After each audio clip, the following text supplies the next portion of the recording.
Today I will be switching out tires on a 2006 4Runner. We're just going over a few things. So these are the wheels and tires I'm taking off. Swapping over to the summer tires. I like to take off the center caps with your Allen, just because you can scratch these all up. You don't have to, but I do, just because it's easier, and then you keep these in better shape. I believe they're around $30 a piece, so I just try to keep them in best shape as I can. On these, they have all these Allens, but only 3 of them are actual real Allens. The rest of them are dummies.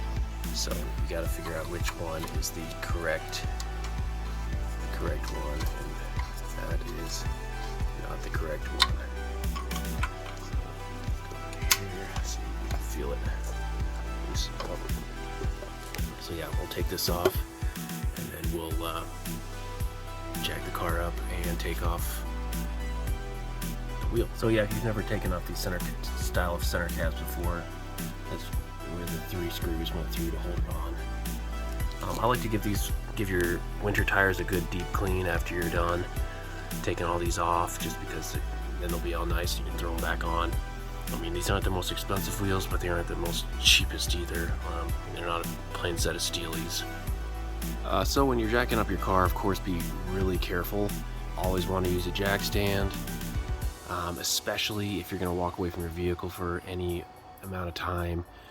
These older floor jacks, if you got an older one laying around, they leak.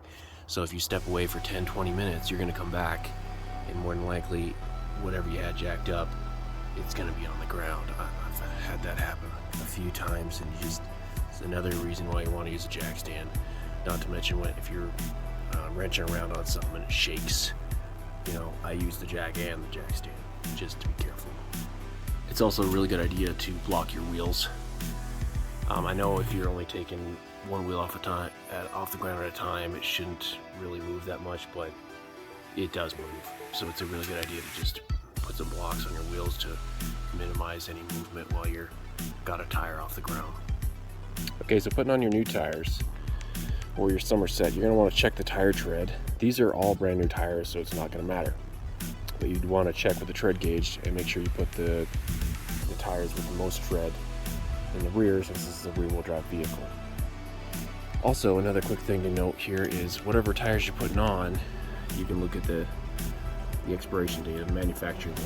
These last 4 numbers are going to indicate to you this is the year it was made. So that's very helpful information, especially if you're buying tires off like Craigslist. I believe the expiration is like 6 to 7 years. You're not supposed to use the tires, because then I'm sure you've seen it when you look at the tire and you can see little cracks in the rubber. That means if you put these tires up to the proper PSI, they could just potentially just blow out on the freeway. So that's why you're not supposed to use tires over 6 or 7 years old. Okay, so we got the wheel off.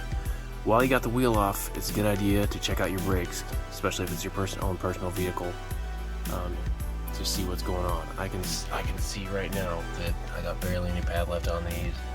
The rotors are getting pre-scored, so I can look forward to doing a brake job on this thing. And this is the rears, so this is what the rears look like. The fronts are probably worse.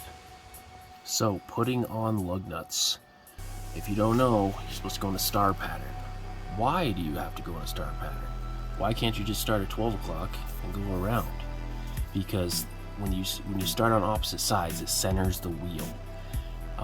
If you've ever done it before, being a dumbass, what'll happen is the wheel will get tightened down off center. So it'll be like wobbling. So then when you hit about 40, maybe even less, it'll just start, you'll notice it wobbling, and you'll notice something is horribly wrong. It'll feel like a wheel is out of balance. Well, that's because it is. So you're going to want to go.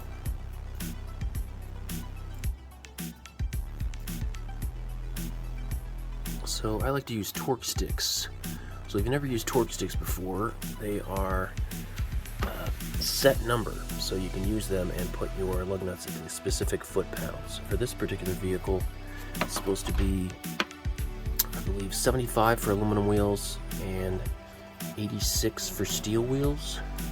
So I'm just going to pick out the 75 stick and then all the lug nuts will be torqued exactly to that when you use these torque sticks. If you've ever used these are super smooth. It makes it so you wouldn't have to technically go around and retorque the wheels with a torque wrench. I mean, it's a good idea to still do that, but I worked at a shop for 7 years and I've never had one of these be off.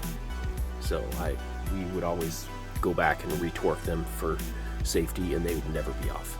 So these are awesome. They're fast.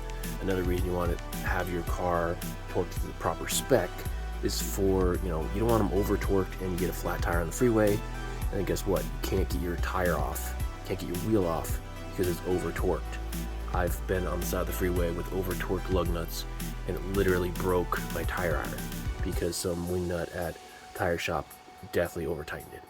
So another good idea is to use and you can look up your lug nut specs online for your vehicle and make sure you're putting them to the proper spec.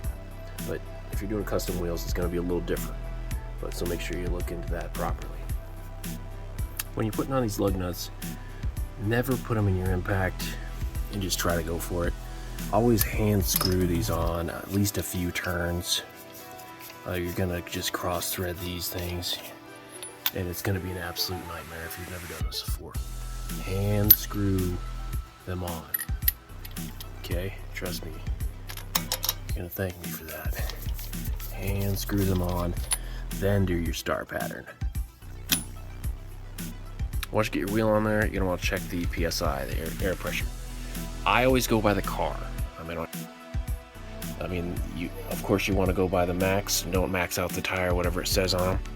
But if you're wondering what your specific specs are, you just open your door, and there should be a door sticker in here that tells you exactly what you should be running for tire size also. So if you get the car and it's used and you're not sure and the tires look a little small or they look a little big, you can always look at this sticker here, and it's going to tell you what your factory sizes are.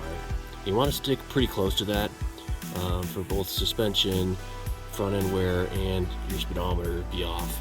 So it's a good idea to stay pretty close to what the factory sticker says. Alright, so we're all mounted back up.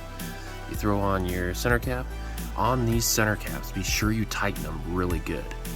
My first set that I had a couple cars ago, you want to make sure you tighten these down. I know it's plastic and you're afraid to crack it, but my first set I didn't tighten one down tight enough, and they slowly just loosened up and it was gone. There's $30.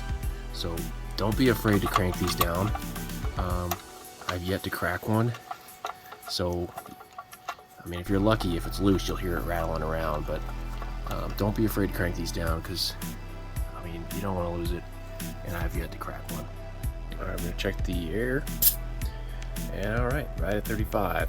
That's where I like to run these, and I would hope that it would be still holding air and be good, because I just had these mounted up. But yeah, and that's just do the same steps for all your tires. Alright, and that's the video. I hope you guys find this helpful, and thank you very much for watching. Thank you.